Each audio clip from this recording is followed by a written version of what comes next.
And I think we're live now. I think I am. I was waiting for the extra ding. Hey, everyone, welcome to another episode of Film Trooper Presents Film Marketing Fridays. Today's episode is sponsored by Mr. David Goyer. Not really, no. David Goyer, in a recent podcast on the Nerdist, he was mentioning that Hollywood wants story universes now. They no longer focus on making just one good movie.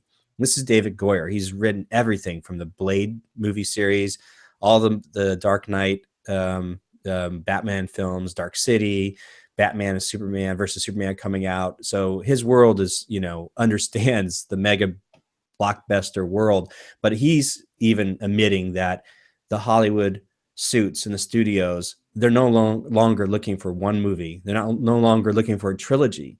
They all want some sort of story universe. I think definitely inspired by what Star Wars and Disney have done. So every other studio is trying to get in on it. So what does this mean for us, the uber independent filmmakers? Well, it's just the concept that Hollywood's in the business of license exploitation. They're not making movies, they're making story universes.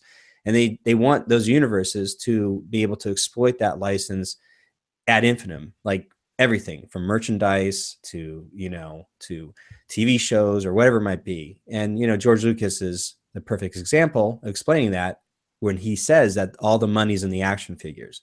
So we too, as an uber independent filmmaker, can license our own product, our own IP, as long as we exploit it, as long as we understand that's our business model.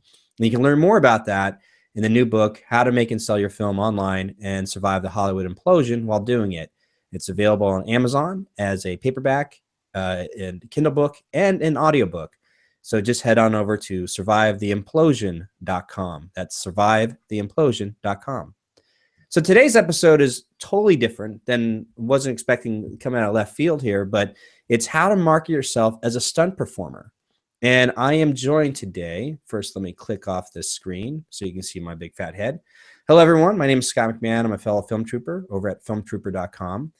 And today, my special guest is Matt Covert, who is a stunt coordinator, stunt driver, and who approached me online saying, hey, it'd be cool if I wrote like a guest blog for Film Trooper or something about this topic. I go, you should just come on to the show and we could kind of just, riff back and forth about this topic of, well, how would you market yourself as a stunt performer and what does that world look like? So welcome, Matt. So you want to say hi to everybody now. Now you're on screen.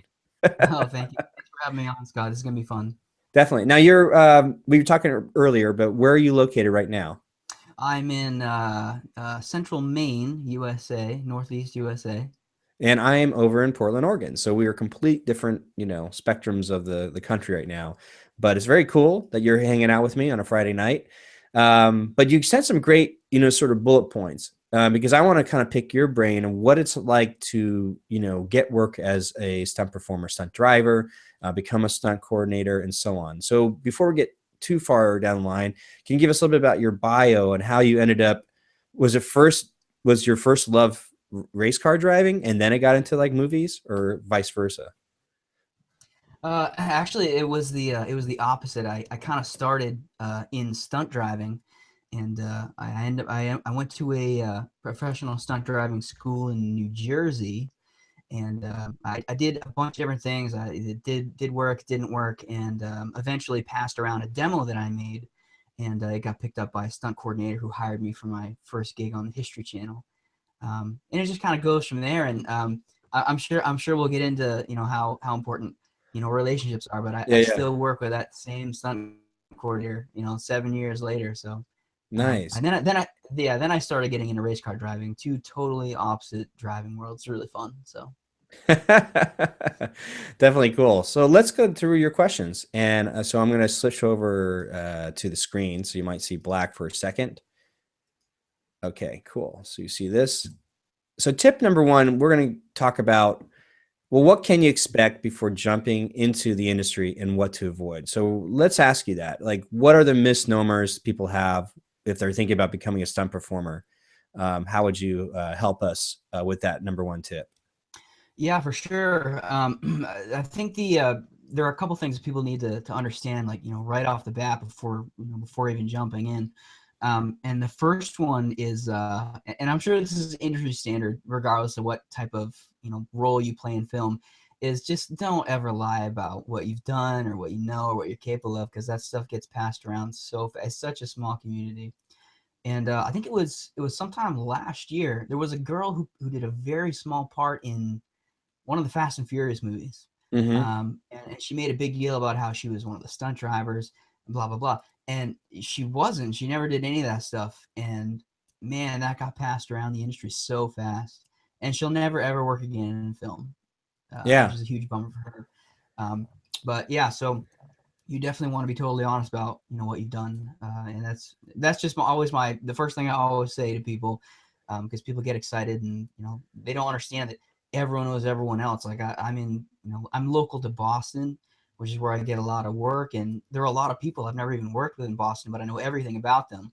Because the people I do know, we're always talking about who's doing what and stuff like that. So information travels very quickly. So just keep that in mind. Um, Interesting. yeah, it's crazy, and the film community is very small.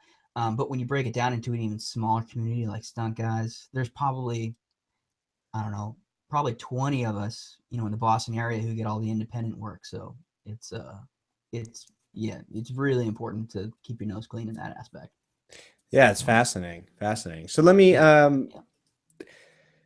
let me ask you. So you have your next question here. I'll just see my face here. But the tip number two you were at, you brought up, like, well, how can you acquire the skills you need to get started? So like first number one was like be aware it's a really small industry.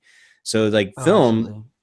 pretty much a lot of people know each other in film if you're working professionally both in the independent sector into the studio system, really small. Then you even smaller when it deals with the stunt performers, this in that union per se. Are you union? No, everything I've ever done is non-union, except for one project which I ended up getting a waiver on. But honestly, if you're getting started, the place to go is independent film, because there's just so much more competition for the union jobs. So Yeah, interesting. yeah, There you go. So yeah, the way to break in. So then how exactly. your tip number two that you wrote out here was how can you acquire the skills you need to get started? So like if Yeah. somebody wanted to, do they just go out in their backyard and jump off, and have their buddy film them as they're jumping off a roof or something? I mean, Yeah. like we've seen that. I mean, Oh, of the course. Oh, yeah. jackass world. Yeah. Yeah. Yeah. No. There's several years ago. I'm gonna go ahead and say probably 15 or 20 years ago. It used to be really, really hard to acquire the skills you needed to get into the stunt world, because the community was even smaller then, because they didn't have things like smartphones, the internet. So when you made friends with somebody, that was that. If you trusted the person, you would work with them, and people never really looked for new talent unless they really needed something on a film set, and that was the only place you could learn stuff, was actually getting on the film set. Hmm. So, and then some people started getting really clever, and they started opening these great stunt schools, which would teach anyone whatever they needed to know to be successful in the stunt industry. And that's the route that I actually took. I went to a school in Seattle. They taught us how to, I mean, we did everything. They taught us how to roll down stairs, jump off of buildings. They set us on fire. We did ratchets and snares and air rams and all kinds of fun stuff. What was it? Probably almost a month. Best month of my life. It was awesome. What's Okay. the name of the school in Seattle? International Stunt School, run by Dave Boucher. Mm. He's a legend. I know he did some work in the original Star Wars movie. He's been around, like Hmm. he knows this stuff, which is really cool. And he hires a lot of guys who know their stuff too. So, when I was there in 2008, it was probably the best school worldwide to go and learn these things. And since then, I've actually met a couple other people who've been to the school, and those are some of the people I work with now. So, I mean, it's definitely a viable option for learning everything you need and actually going and getting work. So, hey, there you go, right Yeah, no, I there. just brought it up. I'm just because I'm here in Portland, Oregon, so it's just up Oh the yeah, the that's highway in Seattle. yeah, So that's right in your neck of the woods for sure. Yeah. look at that. That is a Um. great shot. There's somebody jumping, falling, and a bunch of people looking at him Yeah. falling. Yeah. How could you not want to go do that? That just looks like too much fun.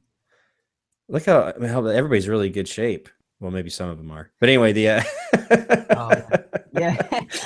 Yeah, we could talk about fitness all day yeah, long too, and that plays a pretty critical role in the stunt industry too, obviously. So yeah, definitely. Well, let me ask you. So, your next tip or the next bullet point you had was what tools do you need to successfully market yourself? So, this is yeah, Film Marketing Friday. So, when we talk about this tool set, what in your experience have you seen help in terms of the marketing part of it? Because I mean, before we started, you were mentioning that maybe 90% of your time is marketing, and then 10% of your time is actually doing the stunt. So, um, yeah, yeah, yeah. Agreed. Yeah. Especially when you're getting started, like it wouldn't be weird to work full time for 2 or 3 weeks just getting to know people and making friends and networking before you actually start getting paying work. And there are a number of things that you really should be doing if it's something you want to get into, and a lot of it's common sense stuff like everybody should have a website now. The easier you make it for someone to find more information about you, the more they'll be able to trust you. The quicker they'll be able to say, okay, well, this guy's legit, or he's just learning, but we can put him on this film set, and see what you can get by just giving yourself as much exposure as possible. Um, and I think probably the most important thing to do, and I know it sounds really old school, but man, if you don't have business cards with all your stuff on it, boy, you are wasting some great opportunities. hmm. If you go to a film set and you don't either have business cards or your resume and all that stuff, and you don't walk away with like 6 or 7 new business contacts, you're totally doing it all wrong. Totally doing it all wrong.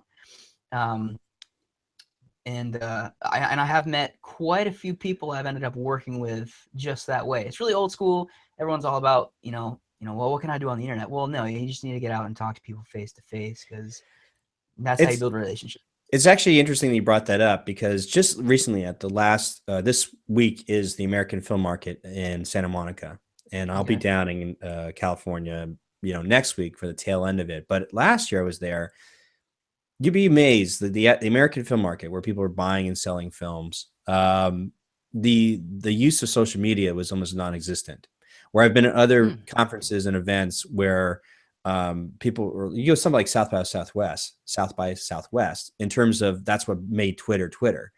I mean, there's a group of people that show up and they understand the use of social media to understand what's happening in the event of where to show up, where people are meeting up, or sharing information and things like that. There's certain people who do it really well, like they're at an event and they're able to live tweet what's going on. Just those types of things. The American film market was completely dead. So the reason that's important is a lot of the industry movers and shakers, still movers and shakers, but people that have the influence in your decision whether or not you're going to get the job or not, are still sort of old school. They are, like you said, they still require, they want to see a business card. Like they are not as tech savvy as you think they are, you know?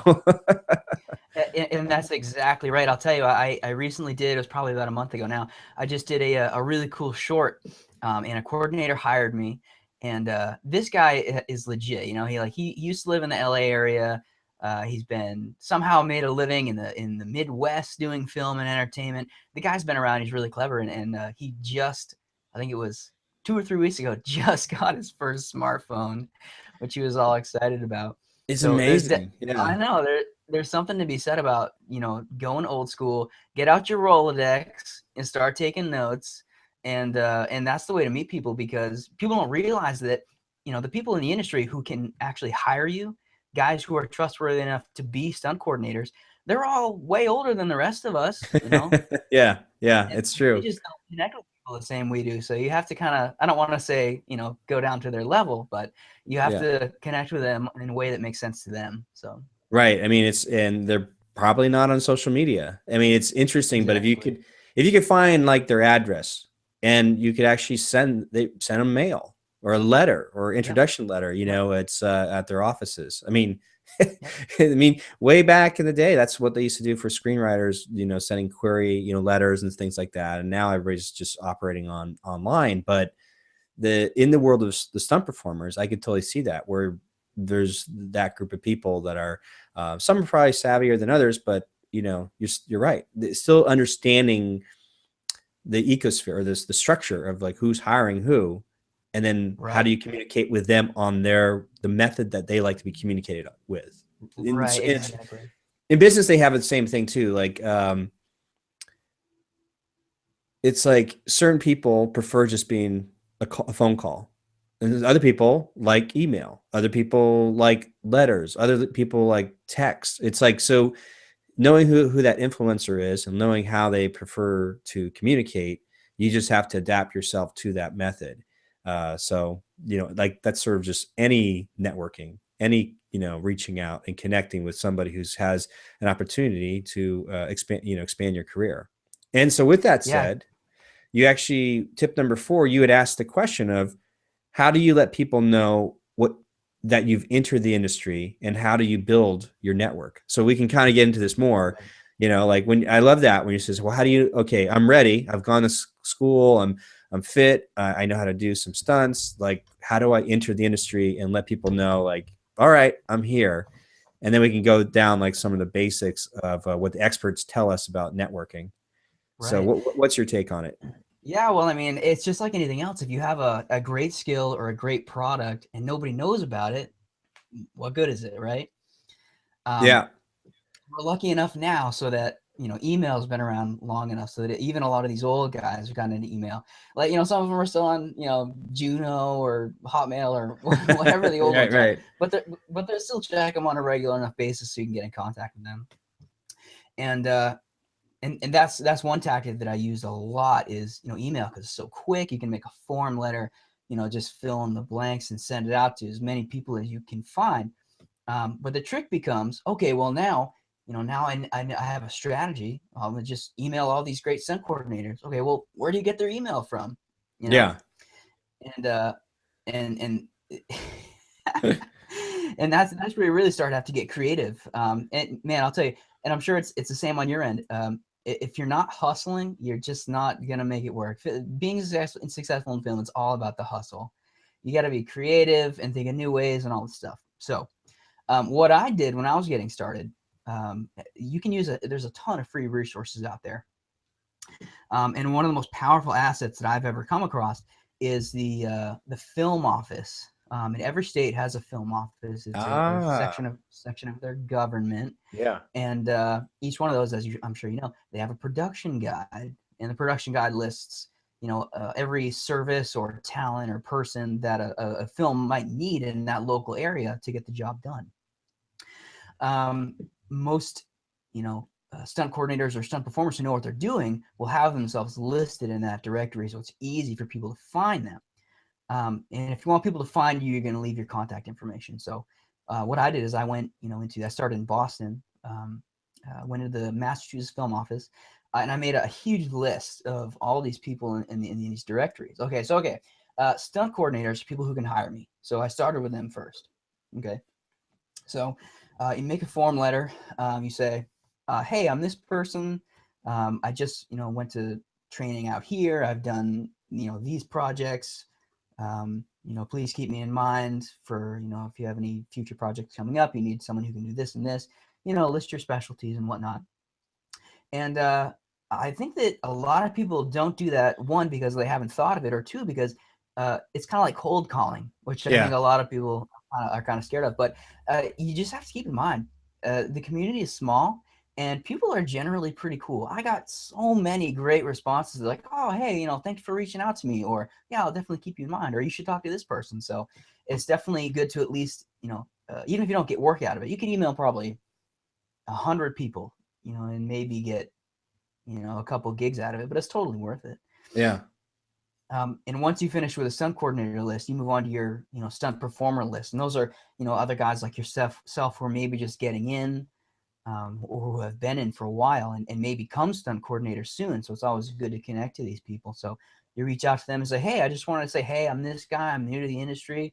I can do this, this, and this. And, if you have any training going on, you don't mind having an extra person around, let me know. I'd love to come down, meet you, all that stuff." Yeah. And you're really just building building friendships. That's all that any business is all about, is building great relationships. Like I said, I've been working for that same stunt coordinator who hired me for my first gig. It's 2000, almost 2016 now, and she's been several years since I met that guy, but he keeps calling me, so that's a good sign. Yeah, I mean, like you said, if you're starting out brand new, like a person has worked already is like, that's one more person or like one more gig that they have than that you've had. So even if they're working as a stunt performer, they might have a call sheet still on their file, meaning like in the call sheets give all the information of everybody who's working on that project. And like out here, I do some part-time acting in Portland, so obviously we have an agent. I have an agent. Do stunt performers have agents? Not that I've seen. I think that everyone just kind of goes on their own reputation, Okay. and your reputation is everything. Because, like I said, stuff gets around really fast. Yeah, yeah, that's what I figured. So Right. one other thing you could add in there, some of the experts would say, like when you do networking or pseudo cold calling, which is, first of all, that's fantastic. Going to like the film office and just getting the directory. Right. Because if you were approaching your hunt or your hustle as if you were a producer with money needing to hire a crew, you know, these people, these coordinators, they want to be found because they need to get hired. It's one of those things, like Exactly. they're not trying to hide. So as long as you can find their information, coming from that perspective of like, okay, I'm a producer. Imagine I'm a producer with the money. Where do I find these people? Now that I've had their contact information, now I can reverse the thinking pattern. Now I'm a performer looking to get in front of them to say that I have value, to possibly get some work from them. Now, the interesting thing is the experts would say, like in your networking approach, is in the email or something, you can identify, personalize the email to that specific person in a sense, like I've seen you've done whatever, or I'm aware that you've done this type of work, or these types of shows, or this commercial, or this movie. I love the scene. Like, get specific. Like, I love the scene here. I'm not too sure if that you had involvement with that, but that was amazing to me. Anyhow, some sort of relation where you said it looks like you've done your homework. Like, Oh, oh, cool. yeah. And then Oh, 100%. I'm sorry, go ahead, Matt. No, I was just gonna say no. That I mean, that's 100% right. I mean, everyone, whether they realize that it's flattery or not, everyone likes a little bit of flattery for sure. And Yeah. yeah, you never want to send off any email without something really specific. Obviously you're gonna use the person's name, and actually I can't remember if I've actually used the throwing in the bits from things that they've done in the past. That's actually pretty good. I'm gonna write that down. Maybe Yeah, I I'll mean, it give takes that a one little a try bit. later. It's pretty good. Yeah, it takes a little bit more work, but that's the extra hustle. That's just to get yourself in, because you might find that somebody you worked with, like I just worked a job, the stunt coordinator was so and so. They mentioned that they had performed under you and had such a great time. It's one of those things like, oh, cool. So it's like in a very quick way, you've complimented the stunt coordinator by saying, Exactly. I work with somebody that you worked with before. I had a great time, and they mentioned highly, whatever that how well you've done. So it's sort of like you're kind of name dropping, but there's still relations where right away somebody says, "Oh yeah, yeah, I remember that guy," or you hope that you hope that the name that you drop isn't a bad name, Yeah. like, oh, I hate that guy, whatever it might be. Yeah, yeah. But Right, it right. shows that you're working, and that's that anything to get the next conversation. And that's sort of like what copywriting is in terms of marketing. Is the art of copywriting is anytime we see like a sales page or anything online or in magazines, is the copywriter has to make the headline extremely attractive, and the Right. whole purpose of the headline is either online that you're clicking. So sometimes we call it clickbait, where you're clicking something and shows you something not totally anything related to the headline, and or the headline is provocative enough that makes you want to read. So your headline in your email for networking could be interesting enough. And so it might be like, hey, I don't know. So Mr. So and so, stunt coordinator, and the subject line might be like, um, I loved the scene from, if you know their work from this movie. and then maybe do a dot dot dot ellipses, something, by adding like a question mark or something where the sentence is incomplete in terms of your subject line. There's something about the experts say there's like this human nature that we all just want to fill. We need to, it's our OCD. We need to be complete. Like if you had an email headline that says, "Did you know that 1 out of every 5 stunt car drivers have," and then you don't finish the sentence in the email subject line, you're like, "What?" So like you got to click it, and then they have to finish reading it. But that's the whole purpose of like copywriting, is getting that headline to make people read the second line. And as long as you can keep them going down, as Joe Sugarman, expert copywriter, talked about, which is down a slippery slope. So it's like you're just trying to get them to see. As long as we open the email and it doesn't look like blocks of text, like it's a lot of open white spaces, easy to read. If they're intrigued by your subject line, and then they get to introduction, like, "Hey, did you know that 1 out of every 5 stunt car drivers do this?" And you probably do, because you've been doing this for a long time, and I love the scene from, what I mean. All of a sudden, you're giving compliments and says, "I like to introduce myself. I'm so and so. I'm in this area. I've worked with this person before, and they mentioned that you were one of the best persons to reach out to." It's one of those things, like if you can craft your email to be somewhat like a copywriting. I mean, it still has to be personable. It still has to be realistic. It can't be salesy. But there are those tricks that copywriters use to get their stuff opened. Think about those types. I don't know. It might help for anybody out there if they're trying to get like somebody to read their script, or get noticed as an actor. Those types of things. Yeah, 100%. I agree with you. I mean, yeah. Well, I mean, what's industry standard for email open rates? Like 8 or 9%. That's Yeah, really something. Yeah, lousy. yeah. Yeah. So I mean, if you're putting in the effort of sending to 100 people and 9 people open it, oh man, that's no good. But yeah, that's really great. And this is all really interesting to me too, because I've started running a website now, and so all this internet marketing stuff kind of plays right up in my alley. So yeah, I Yeah. mean, absolutely agree with you. Yeah. So, I mean, it's always good. There's like, you're writing blog posts now. And so it's like, as you're writing for your website, the blog posts are always great if they always have something like, 10 ways to do blank, how to do blank without blank, meaning like how to become a Exactly. stunt car driver without killing yourself, or like how to be, or, I mean, it's like, you could replace it, like how to become an independent filmmaker without ever moving to Hollywood, or, what I mean? Right. So there's those types of like standards that seem to always work. And it doesn't matter what you fill in Mad Lib wise, what you fill in. I'm sorry, as I bumped my microphone. What you fill in there, it seems to work. So yeah. So now we're talking Yeah, I about, agree. I mean, yeah, the different tactics for the networking on via email. right. So that brings us like number 5. So where do you go to get stunt work, and how would you create your own stunt work in a safe environment? So Yeah. like, let's, I'm sure there's a lot of people out there trying to, I've seen it enough online. A lot of stuff is not safe. Absolutely. um, and I tell people this quite frequently. I say, hey, if there's no work, go out and make some. Okay. And a lot of people automatically think like, oh, like I gotta, write a, make a movie, do my own stunt work. That's not what I mean.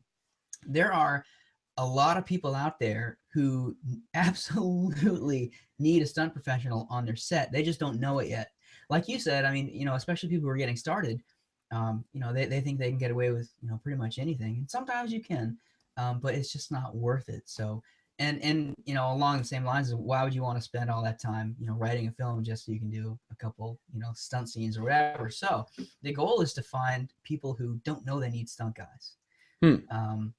What I did was in the Northeast, we have a couple different websites that list casting calls for independent films, and there's tons of them. There's probably like 8 or 9 new posts, every day, every 2 days. So there's a lot of stuff going on, and you need to start reaching out to these people who are making these films, and even you're looking for casting calls. You're not looking for stunt work.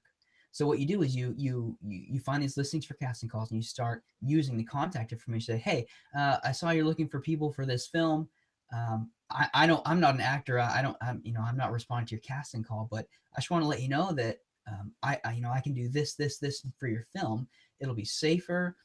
The number one way, in my opinion, to ruin a film is to have crappy action scenes. That just, it just kind of, it ruins everything. It really irks me. So if you can contact these people and say, hey, I can do this, and I can make your film look way better in the end, and I can work with the actors you already have to give them some training so they can do some of their own stuff, so you can get better shots. And that's how you kind of open the door for people to start talking to.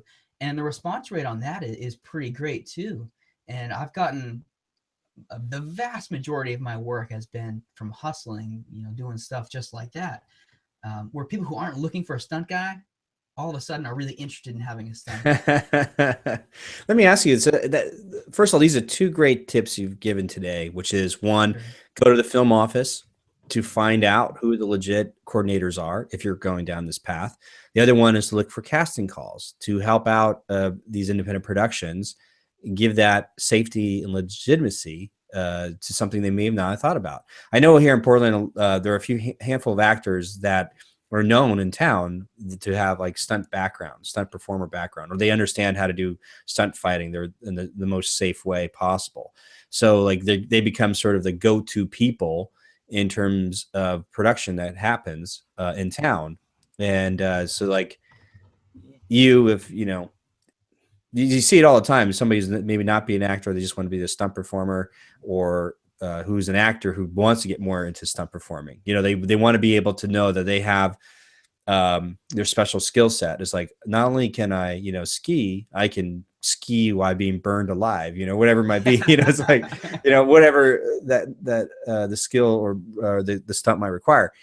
And then the other thing, I think that's great. Just the whole looking for the casting opportunities and introducing yourself that way to hustle for work. Right. I wanted to ask you about the safety stuff. So Sure. what if, because a lot of independent productions start going, and a lot of independent productions don't have insurance, and in wake of what happened to Sarah Jones in the Midnight Rider tragedy, where she was struck by an oncoming train on that Right. independent film, and now there's the rallying call of like safety, safety, safety. So how Right. does someone create their own work, and how does someone handle it? Or you coming on like a stunt coordinator for an independent production, how would you handle the safety aspect of it? One, I don't know, if there's no insurance, or one is like, how do you make sure everything's in place to handle the action stunt or something like that? No, that's a really good question. Because safety is everything. If someone gets hurt, I mean, that's basically for the end for everyone who's involved with that project.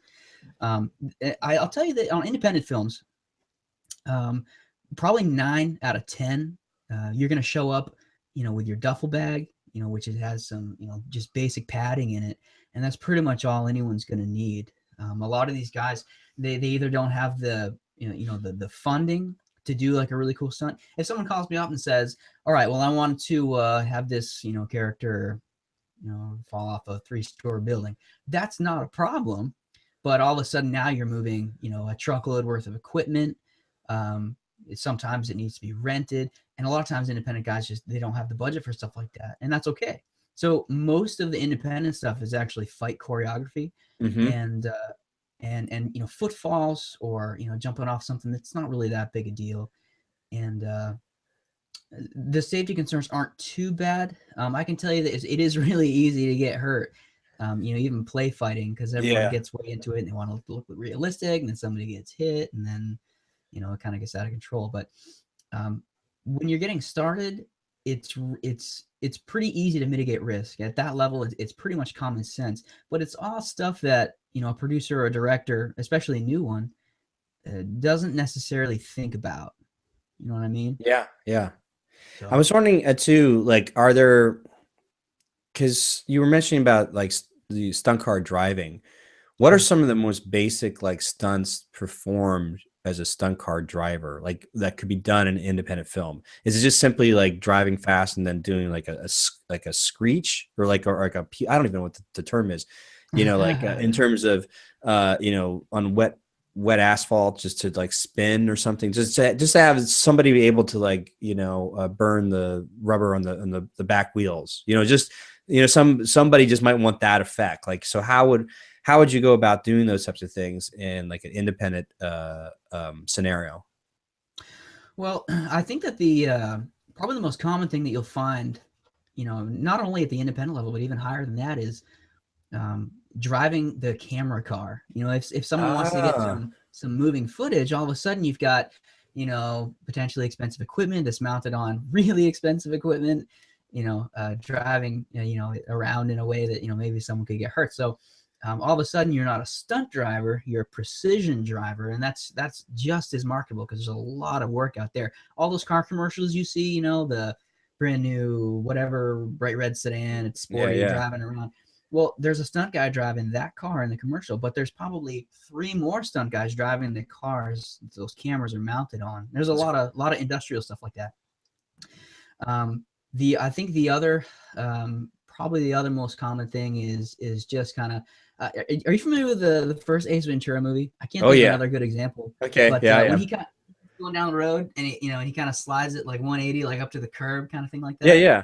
We get that a lot too because I mean the sound effects alone are really exciting, and I mean the way you can film a car, skidding out of control is pretty cool. It's pretty cool. So those are really good days for sure.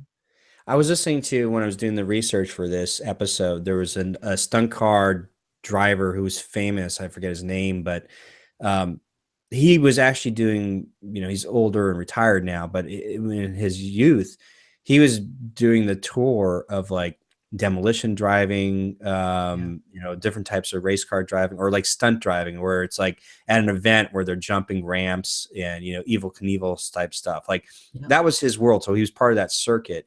And then it because they were so specialized in what they did, Hollywood came knocking because like we need to have that guy do that for our film, Right. So we're going to go into this a little bit here about additional tips, but I wanted to ask you in that respect, in terms of developing the skill set as a stunt performer.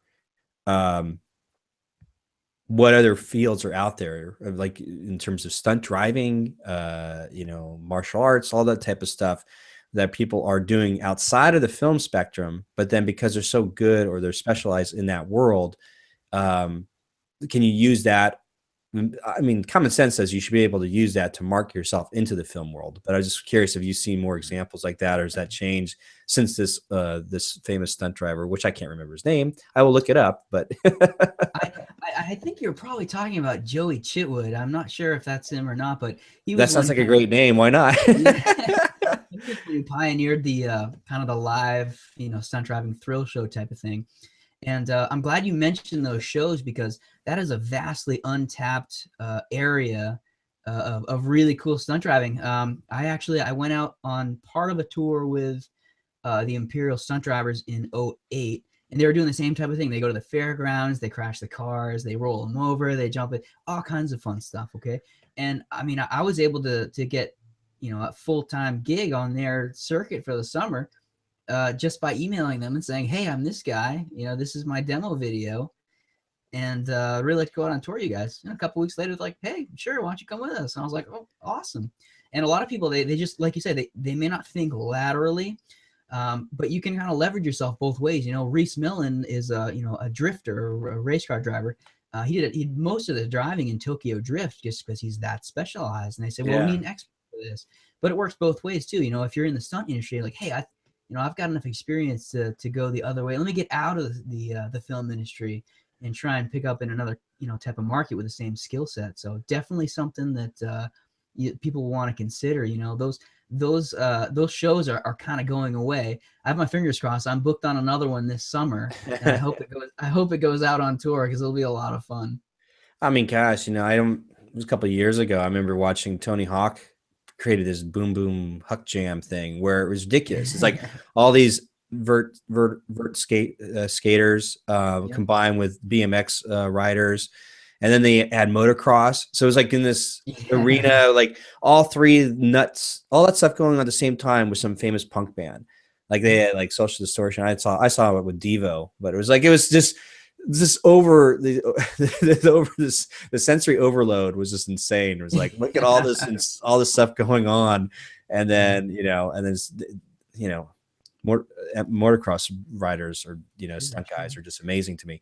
So do you see that if you are also a precision driver or a stunt driver, the ability to ride motorcycles as well is almost an important vital skill set to have in your back pocket?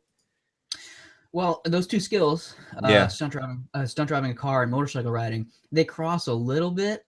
But boy, they get a lot different really quickly the more Yeah. things you do. But big shows like that, the guys who have the dirt bike guys and the skate guys and Nitro Circus. I mean, that's another huge show Okay. that goes around and tours like that. But um, those guys all have their superstars, they're athletes that are on TV riding the bikes and stuff. But that is such a huge production, and there is a huge amount of safety that goes into a project like that people don't think about.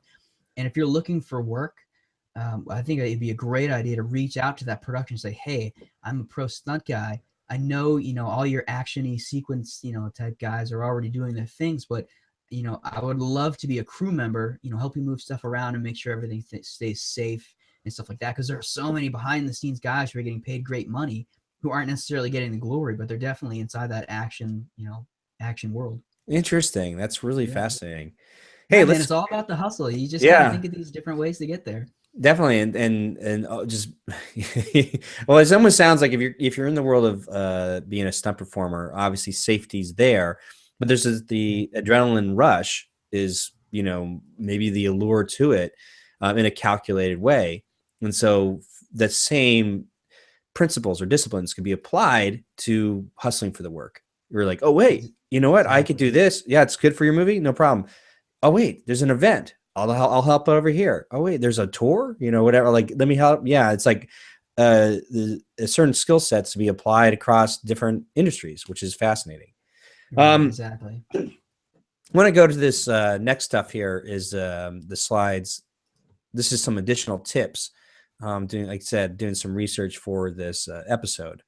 So we got into, like, again, if you want to be a stunt performer, you're trying to market yourself or how to get started in the stunt world. Some of these experts, they say that let me back up here. One thing is, do you even look like the movie star? So Yeah. I mean, those are weird things that might come up, but you Right. actually might get a lot of work because your physique, the way you look, is similar to Tom Cruise or so Exactly. whoever might be the top action stars, whatever's going on.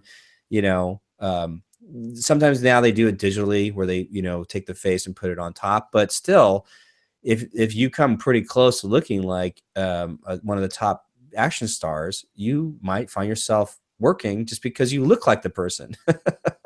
Yeah, absolutely. I mean, I know a guy who it didn't end up working out, but he almost got the stunt coordinating gig for the first season of the Doctor Who relaunch because he looked Oh, exactly like Christopher Eccleston. Eccleston, I think his name oh is. yeah, yeah, yeah.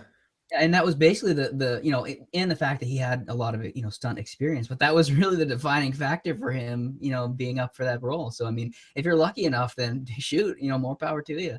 Yeah, so there's, we can't deny that there's these aspects of things that happen in your career if you're lucky enough to look like the star. One of my first jobs was because I looked close enough like the main actor in the TV show that I was second unit, or I was the photo double.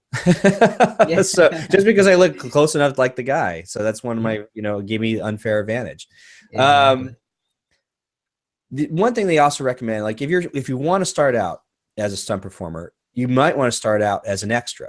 So you find yourself just getting work on TV shows or movies as an extra. What that allows you to do is to get familiarized with the filmmaking process. But the interesting thing about the same office that has to cast and assign the extras to the production is also usually the same casting office that deals with second unit or photo doubles, like how I got my job. But when you're on set, you end up knowing that if there's some stunts on, that are being done, you can identify who the stunt performers are, who the coordinator is, and then, lo and behold, you might find yourselves like having lunch or in the breaks where you can have a quick talk or just to find out where they are, how they got started. And just because you're on set, you're there, you're serious about it, that you end up, making the contact. You might have a reel, you might have show that you went to school, and just because you're on set, they're working, like, oh yeah, here's my email or my Twitter, or here's your business card, like you said, follow up with me later, and we could talk. So one way is just to get a job as an extra, start working on set, and find out who the fight coordinators are, the stunt coordinators are, and just see if you just take your advantage when it's the right time, that you're not going to, disturb production, but, take that avenue to introduce yourself and see if you do have some work that way to get into the stunt side of things. So that's one thing, additional tips. Yeah. Yeah, definitely, definitely. I have a friend in who was in LA for quite a while, and that's what she did. She went around, and that's the other great thing about being an extra, is that it helps you pay your bills. And there's a lot of extra work out in LA and the big film hubs like that. And so that's what she would do. She would go on the set, she would work as an extra, get paid, and she would find out who the coordinator on the project was, and then she would kind of sneak away, and she would call me. This was before we had smartphones. And she would call me, and I'd look up the coordinator on IMDb for her, and I'd be like, okay, he's done this, this, and this. And then she would go introduce herself, and she made a lot of great contacts that way. And the other great thing about being an extra, if you can get on set as an extra in a union film, then you have a potential to get your vouchers into the union that way as well. Yep, that's true. Yep. So then nowadays, like, you start GoProing your own work. Meaning basically you can record your work. So we were mentioning you were doing like a tour with other stunt drivers or race car drivers and so on. Gosh, everybody's got a camera, with their phone or something, or, GoPros are so small and out of the way, you can just GoPro your work. Like if you're getting paid anyway to do a gig, you can collect footage later on. More footage you have basically means more marketing materials. So in the world of acting, there's, you try to collect as much footage of yourself on camera, of all the jobs, the small and big, that you have that build up your body of work. So the same thing would be true for a stunt performer is, if you can do a stunt safely on your own accord, GoPro it, film it, and just add it to your body of work. And like I said, even better if you're actually getting paid to do some of the work itself for some kind of stunt tour, then yeah, this just adds to your resume for sure. It's just marketing materials. Yeah, I completely agree. I see GoPro cameras all the time, especially like, fight scenes. Whenever they call, the scene up next, the stunt guys, they always get their cameras out, set them up kind of in the corner of the room. And then you're right, they get all this really cool footage. They get to go back, not only to put in their reel, but they have kind of an instant critique of themselves so they can continue to become better as they go. Yeah, definitely. So it's exciting what's available. So now that they also recommend, one of the additional tips becoming a stunt performer is you want to become an expert in more than one skill, if you can. And so with that said, what kind of skills, right? Well, that's where that's where these great stunt schools come into play. It's pretty much a one-stop shop for all of the really common stuff that you could get work for. Yeah, definitely. So these are the common skills that seem to pop up is fighting, being really good at martial arts. Mixed martial arts is really heavy now, or it's not just one specialty. And then falling, like you said, you show up at independent film sets, your duffel bag of pads, like, can you fall down these stairs, or whatever it might be, or fall into this or that. So falling is important. Riding, there's a lot of need for people to know how to like horseback ride or other types of riding. So, maybe not as much as before, but that is such a huge asset. If anybody knows how to is comfortable around horses, they can ride horses. Even something simple is pretty scary for a novice, just trying to control a horse by yourself to hit their mark, Right. Yeah. So, and then we were talking about driving, maybe cars and motorcycles, but you help make a differentiate between the different skill sets, how vastly different they become very quickly. And then agility and strength. this is just demonstrating your ability for like mountain climbing, rock climbing, parkour, whatever it might be. So it's interesting. I think a lot of the motocross sports athletes are some of the most fit individuals. Oh, Like absolutely. and so in general, you want to stay fit and, and agile. Yeah. And then there's also other things like water skills. I mean, we were talking in the green room earlier about some of the people I follow in terms of the surfing world. Some of these big wave surfers become like the go-to people when they need to make a film that deals with somebody looking like they're or wiping out or drowning in a huge wave, because these are people who are comfortable in big ocean settings, and that leads them to do other stunt work, and water patrol and all these types of things. And then there's the miscellaneous type skill sets. That's everything from being comfortable with wire work. I don't know if that they taught you in the school, if you guys were able to do that in the schooling, but again, people are really comfortable with like, wire work, dangling, hanging for long periods of time, making it look like you're flying or whatever it might be. So all these things, it's interesting. It's such a diverse amount of skill sets, but you can see if you're able to do a lot of these things, how much more markability you have and how much more value it have to production if you could do a lot of these things, and how much more, money or paychecks you can make from that. Oh, So absolutely, absolutely. I wanted to talk a little bit about, because again, we were talking about women in the stunt world. And you were mentioning on a job that you were working as a coordinator in, where someone was asking if you can find this perfect type. What is like sort of becomes like the perfect type of stunt woman that seems very hard to find in today's market? Yeah, I do. I get that pretty frequently. People will, when we start talking about, being the coordinator, we want to do this, this, and this, and they always say, well, not always, but frequently they'll ask me, they'll say, okay, so we need a really attractive girl who is a stunt driver and can do this, this, this, and I'm just like, well, I mean, you and everybody else, there just aren't a lot of them out there. And I genuinely believe, and I've told a couple of my friends this before. I said, "Hey, if you start, going into the film industry and trying to get work, you will clean house. Everybody is looking for that capable stunt woman. I don't know why. It's probably just a lack in the market, where just I don't know. Maybe girls just aren't as interested in doing this type of thing. But if there's some out there, they've got a great shot at making it big." I know someone in town who might fit that bill. I'll send her your information after all this stuff. Please do, You please never do. know. So Yeah.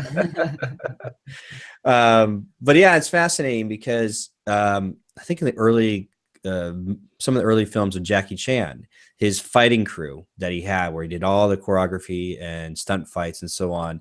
There was a couple movies where they needed to play female characters. So if you look closely up, slow motion, he would take his male fighting team, and they would dress up in women's clothing to be the doubles for the women that are supposed to fight.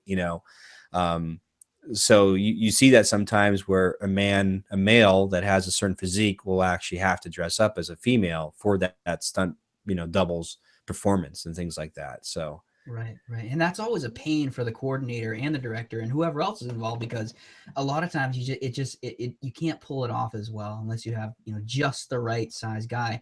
And that's where there's a hole in the market for these stunt girls, because girls tend to be, shorter or smaller sometimes than a lot of the guys. And I was mentioning earlier, one of my friends, she does all of the stunt work on Gotham for the character Bruce, because, the kid who plays Bruce, I don't know his name, but he's pretty small, and so is she, and it just works out, and it works really well.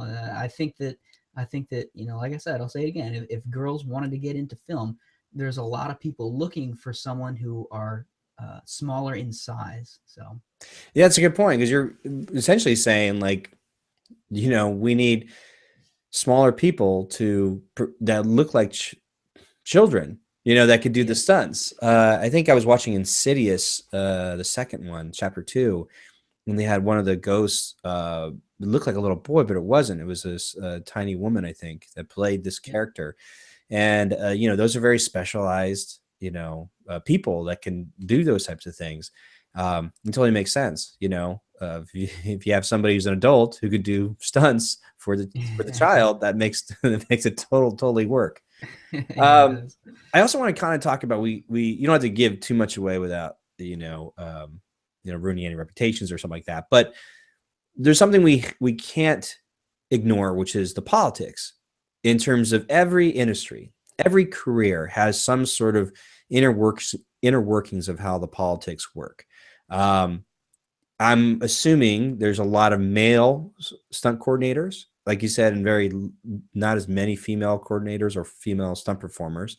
So with that said, the overgeneralization is it a boys club, a good old boys club, in like in a good way or a bad way, and maybe understanding that world first. And this is not just in stunt performing world. I mean, this is like the Hollywood studio systems. They were looking at the number of white male executives. And in terms of maybe not purposely, trying to discriminate, or not to say that the stunt performers worlds are, but every world has some sort of weird inner workings of the politics. Can you give us maybe a little taste of like, it's just something common sense wise that if somebody's looking to jump into the stunt performing world and they're trying to market themselves, to maybe realize that maybe I'm missing something here, that like, oh yeah, that makes sense if that exists, or something like that. Yeah, definitely. I think that the best way to kind of break the categories down in the film industry of the different types of people are people who have egos and people who don't have egos.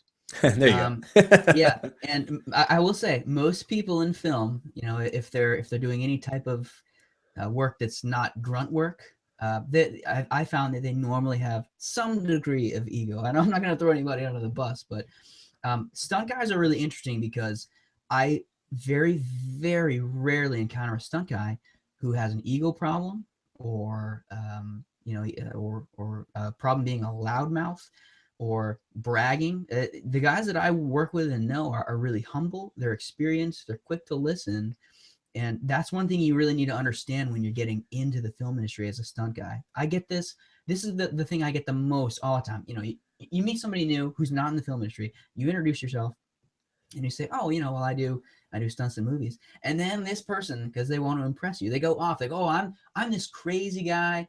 I do all these crazy things. I go drive crazy through town and never hit anything. And I jump off all these crazy long things. I'm like, well, that's nice, but that no one is gonna hire you if you're gonna go around and talk like that, because nobody cares about how good you are if you're not going to be safe. Okay, so the best way to make it in the industry is to be really reserved and polite and respectful, and just try not to talk yourself up, because your real is really going to be the defining factor if you're going to be good or not. And no one wants to hang out with that annoying guy who thinks he's better than everyone else. Yeah, Uh, and it's important. That's really interesting we brought up there, which is the working professionals have safety in mind. I mean, really, I mean, and if you have that in the forefront, you're gonna not be so egotistical, because you right. can't. You're facing um, your mortality all the time, and to some extent. So there's some way of inherently becoming humbled by all that type of stuff.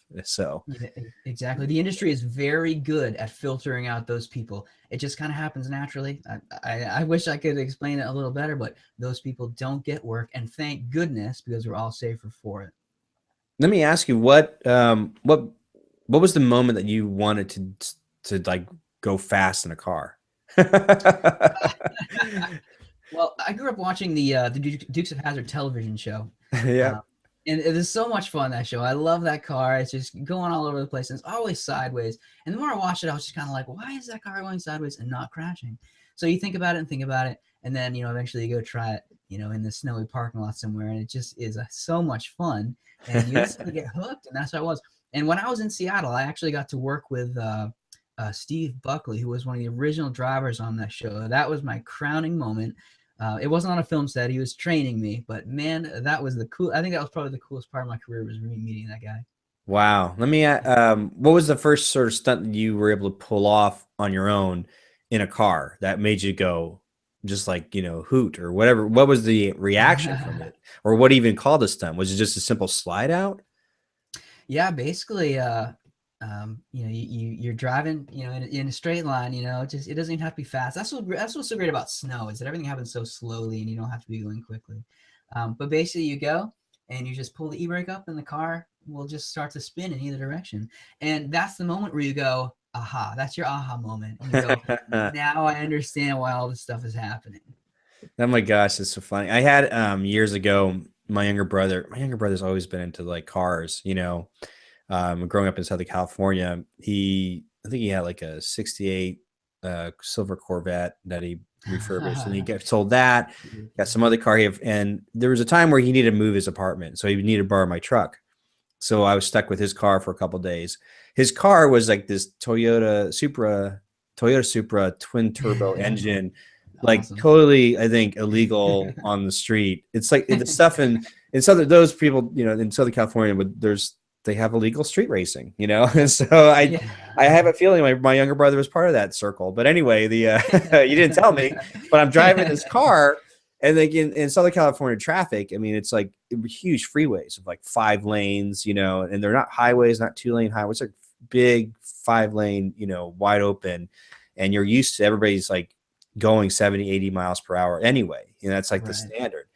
But this car, I was, in my hands, I'm just driving, and then you need to accelerate in like on a, second, like split second, like Yeah. super fast. And then, but the braking was ridiculous too. Like it stopped on a Right. dime. Yeah. And I was just like, I was like, whoa, like it was like almost too much car for me. But in terms of like the ease of it was that I didn't even realize I was almost going like 100, like 90 and 100 miles per hour because the car never shook, nothing. It was just like as smooth as butter.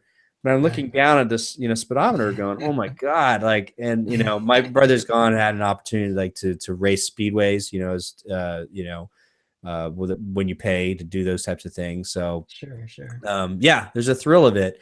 I had it for a split second, and then I'm like, no, not like that. That's just not in me. Like I just don't have that. I mean, it sounds fun, but I might do it on a raceway. But I was just curious Yeah. of when you did the first slide out. When was the first time you got the first sensation of speed?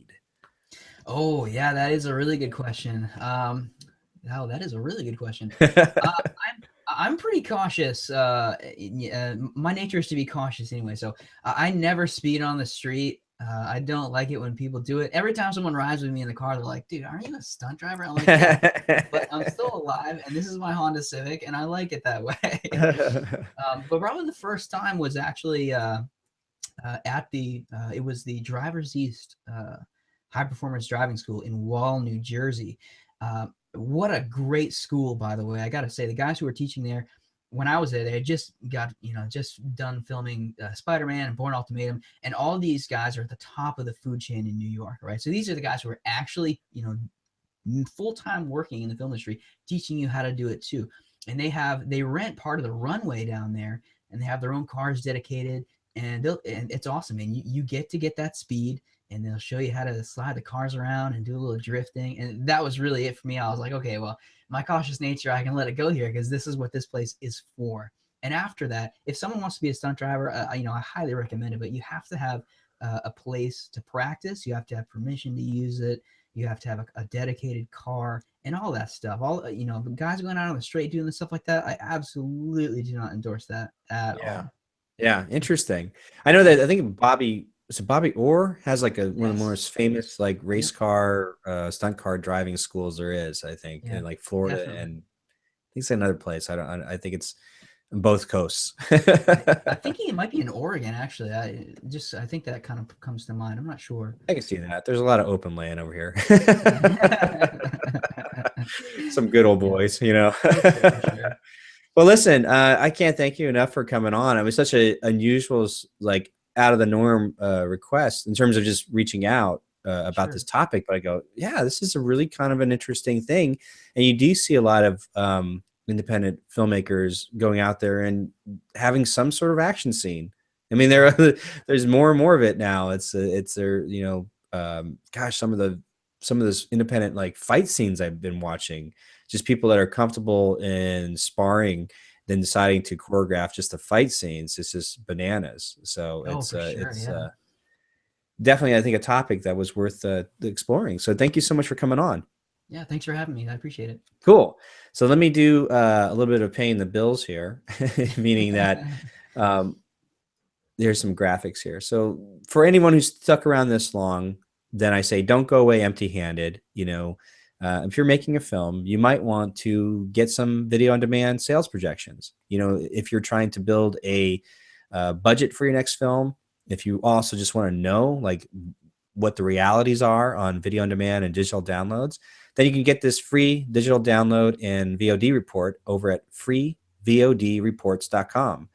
It's all free. You get one every week. I write one up every week, the analysis and reporting, and I think it's really useful if you're going down this path. If you know that your film is going to end up being sold on VOD and digital download, then this report might just help. Again, that's freevodreports.com, and there's the link.